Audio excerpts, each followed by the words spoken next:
I also read this morning that potentially April 30th, we're going to get fucking Oscar Valdez versus Shakur Stevenson, which is the best fight you can make at 130 right now by far.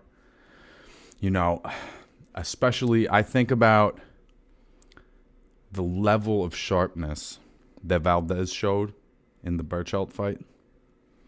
If that guy shows up, like, we're in for really a special fight, I think, especially tactically. It's not going to be a Gotti Ward fight. These guys are too skilled. They're too talented. They bring too much. They're not going to get hit that clean that often. But I think this is two guys that are, I think Valdez is at his absolute peak right now. I think that Shakur is coming into his peak 100%, particularly after the Jamel Herring fight. I just love this matchup, man. Shakur Stevenson is the epitome of a young master boxer. I mean, the kid can do everything. His defense is fucking flawless. I think he actually has some pop. I think his power is underrated. It's just that his style doesn't lend itself to knockouts as much, but I do think that he hits hard. It's like guys don't just come forward against him. He's not a feather fist. You know what I'm saying? He's got some power that'll fucking get your attention. And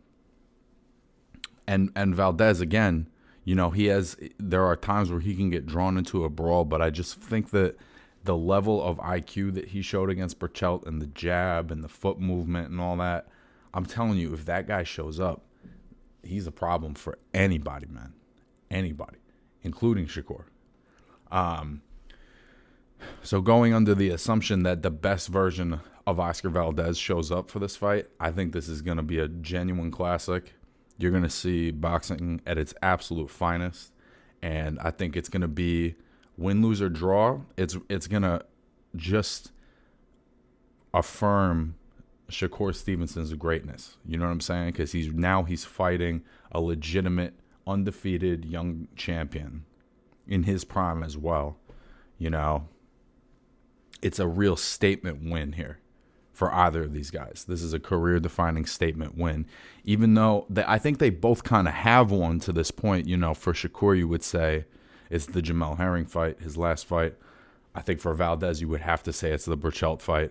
But a win against each other is sweeter than either of those. Plus, they both got belts, so we got a unification here. This one's a big deal, man. I'm excited about this one. So April 30th, hopefully, we're going to see Oscar Valdez and Shakur Stevenson.